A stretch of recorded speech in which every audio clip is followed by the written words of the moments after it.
Hey, what's up, everyone? Happy Friday, and welcome to the Political Insider. I'm Brett Smith, your humble host. Joining me today is Chris Barron of Right Turn Strategies and frequent guest on Kennedy Nation on Fox Business Channel and Waters World on Fox News Channel. Chris is also one of our extremely talented op-ed writers for the Political Insider, and you have a fantastic piece which dropped about an hour ago, and it's a barn burner. So this week we had the DNC, which has been like watching a car crash in slow motion. And it all culminated last night with Sleepy Joe Biden's acceptance speech, which is the topic of your new op-ed, which everyone can read at thepoliticalinsider.com. I'll also link to this, link to the piece in the video. So let's jump right into your new piece, which is titled "The Mainstream Media Breathlessly Praises Joe Biden's Ability to Read," which is hilarious. No, I mean, I literally, I was laying in bed this morning thinking about it, and I thought, like, this isn't a question of like a low bar. This is literally a question of he did a fantastic job because he can read. There was nothing. Go back and read that speech. I did. There is nothing spectacular about it. There is no great, amazing moments. There's no plans. In fact, as I point out in my op-ed, like, his COVID plan is like 90% plagiarized from Trump. The other 10% like tin pot dictator crap about having, a national mask mandate. His economic plan is like 3 sentences, which completely disregard his entire record as in the Obama-Biden White House. Everything else barely gets a mention. Like, this is supposed to be, remember after, it's going to be the year of gun control and it's going to be the year of climate change. It's going to be all. He barely mentions this stuff because there was literally no policy at all. It is the weakest speech I've ever read. And to listen to the mainstream media gush over it is actually kind of embarrassing for Biden. I mean, yeah. If I'm him, I'm like, dude, I just read, pedestrian speech, and you guys are acting like, oh, but it's such a good job. It's Shakespeare. Yeah, it's so bad, man. I feel kind of bad for him. Yeah, it was a tough one. I think I read somewhere it was the shortest acceptance speech as well. By a long shot. Right. Like, so Obama had one that was like 60 minutes. Right. So first off, I want to ask you, what's the deal with all the Republican gushing praise of Biden? I found that surprising.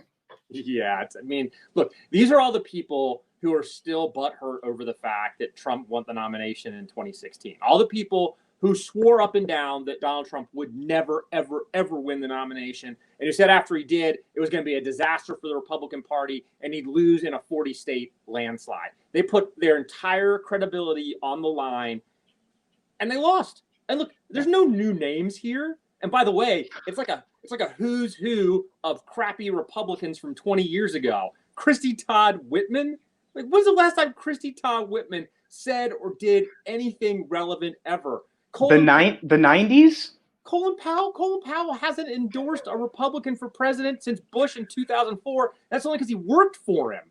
Like, right. This is literally, there's not a single name on there that matters. John Kasich said that a big name Republican congressperson was going to endorse Biden, and it was Susan Molinari. Susan Molinari, who hasn't been in Congress since like the 1990s, like, who's best known as Google's, top lobbyist. That's the big name. Like, it's sad, man.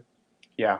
It was kind of like this 90s retreads to a large degree, and frankly, I was blown away that John Kasich didn't mention how his dad was a mailman, especially given how the USPS is the focus of attention right now. That I figured maybe that would kind of hit home with them. But who told Kasich it's a good idea to stand in that field looking lost? I mean, I know. It looked like he was trying to hitchhike home or something. I mean, it was like, it was bad after bad after bad after bad. I mean, it is comically bad how bad the DNC has been. Yeah. Lots of gaslighting going on last night. Does the media actually think the public is dumb enough to buy into all their gaslighting? Yeah, because like I pointed out in my my piece today, they're banking on the fact that no undecided voter actually watched the DNC, so all they get to hear is their spin. And given how awful the ratings were, that's probably a good bet. Yeah. Chances are not a soul watch. Look, would you have watched it if you didn't have to? I sure as heck wouldn't have. It's part of the job here, Yeah, for yeah, both of us basically. So that it was sort of like homework, it was. But no, I wouldn't have. If I didn't have this job and I wasn't doing this with TPI, I probably would have just watched some highlights and that's about it. But it was painful. Well, but But that's what the media is banking on. Look, yeah, the undecided voter in Pennsylvania or Michigan or Wisconsin, do you think that they're staying up to watch the DNC from Biden's basement? God no. yeah, My God, like watch anything else. Like nobody is going to be the only people watching it are like, the folks who are like the diehard committed yeah, liberals and the folks like us who are forced to watch it. Outside right, of that, no one's watching. yeah.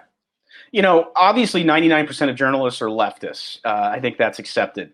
But help me understand, how do they so often seem to have all of the exact same talking points? Again, we saw this last night, almost like they get their talking points delivered or disseminated from some, commissar.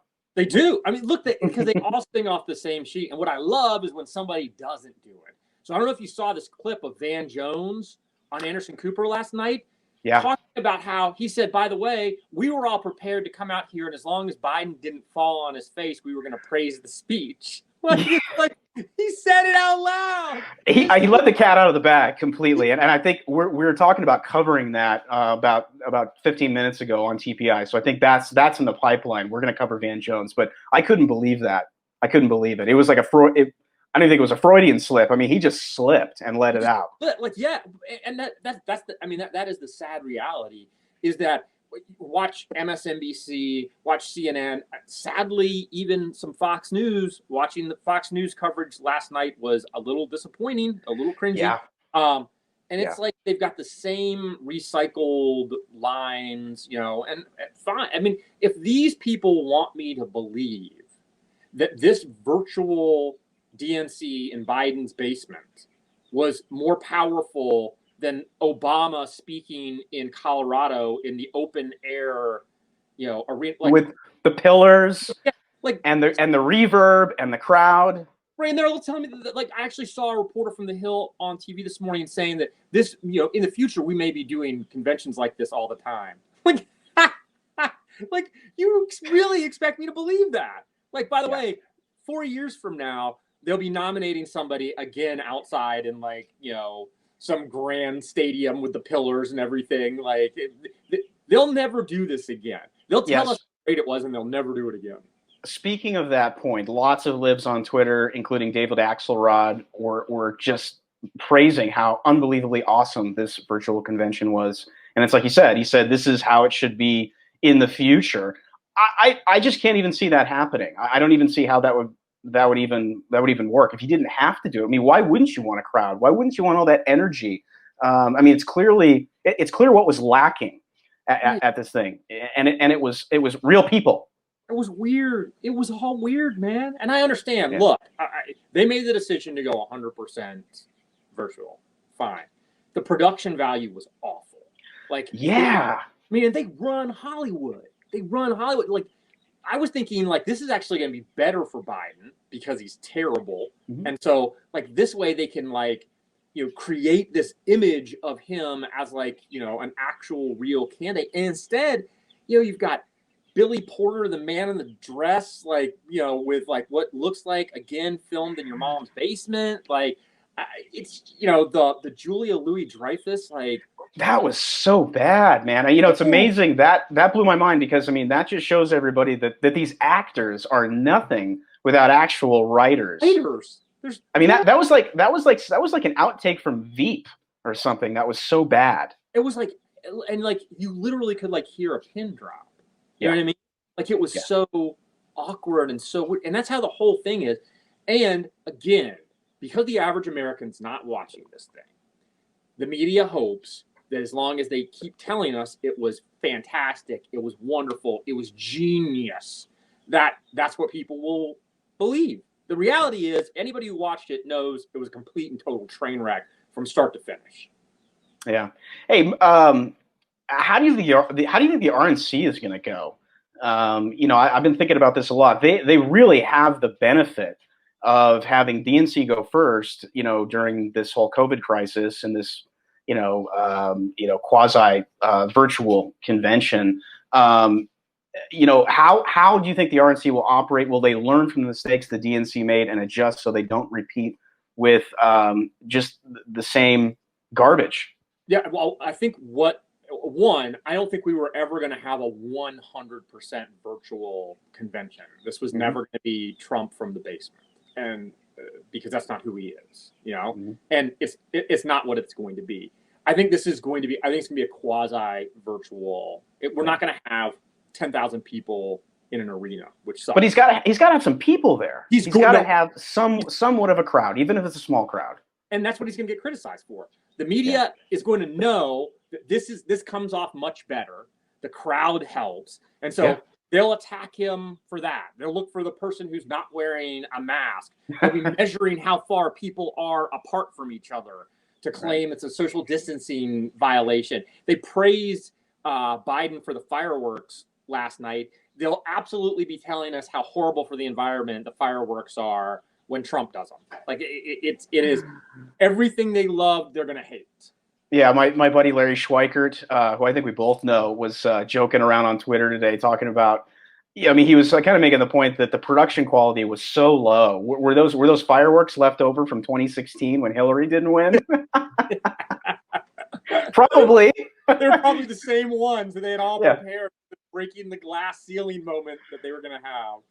It was so bizarre. And then, to walk out on stage with the masks, I thought that was weird too. I mean, they're not around anybody. I mean, what is that about? Why wear the mask if you don't have social distance?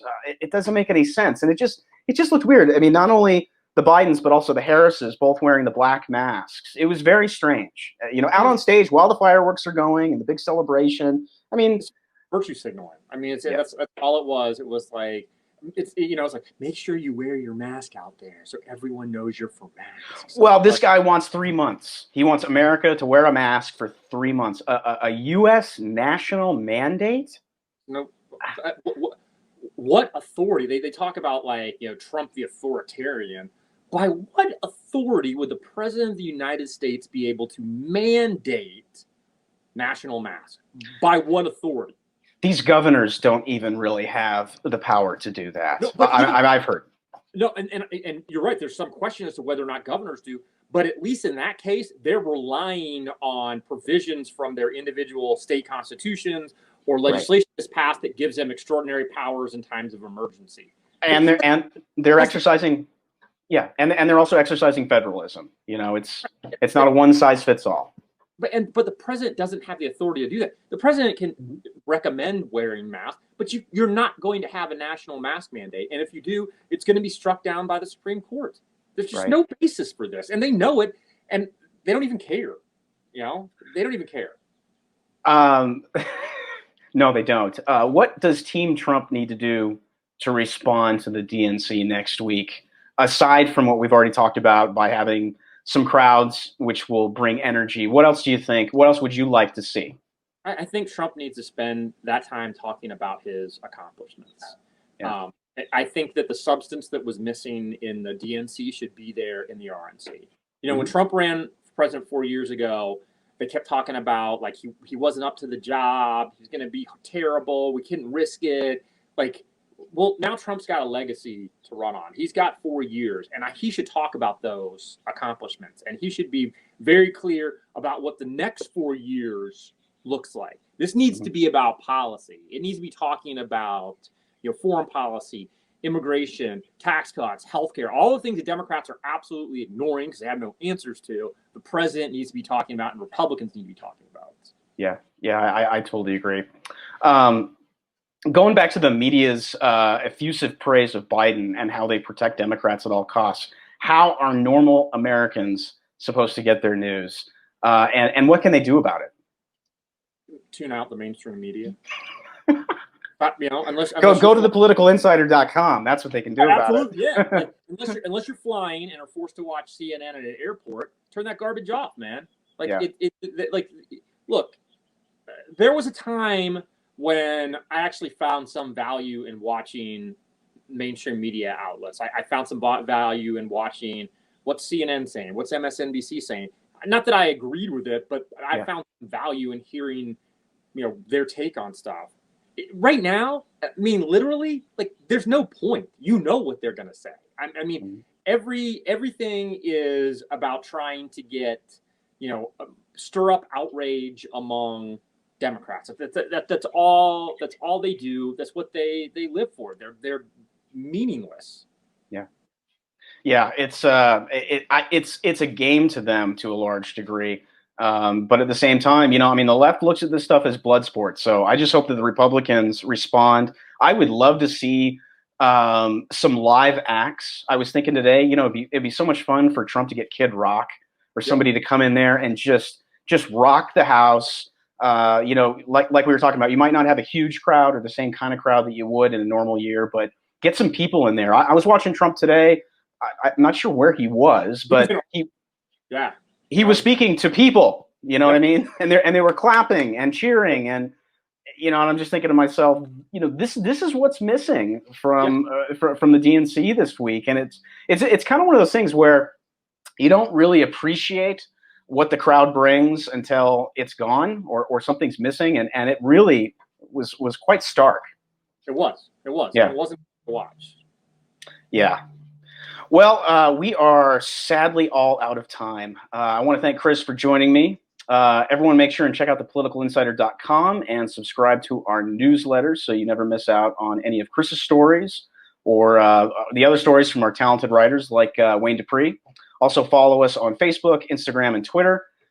Please like and share this video far and wide because you know that YouTube is going to suppress it along with all the other socials. So we rely on all of you out there to share this stuff. Subscribe to the Political Insider channel on YouTube and hit the bell for notifications so you never miss any of our videos. Everyone have a great weekend, and we will see you next week. Take care. Thanks, Brad. You bet.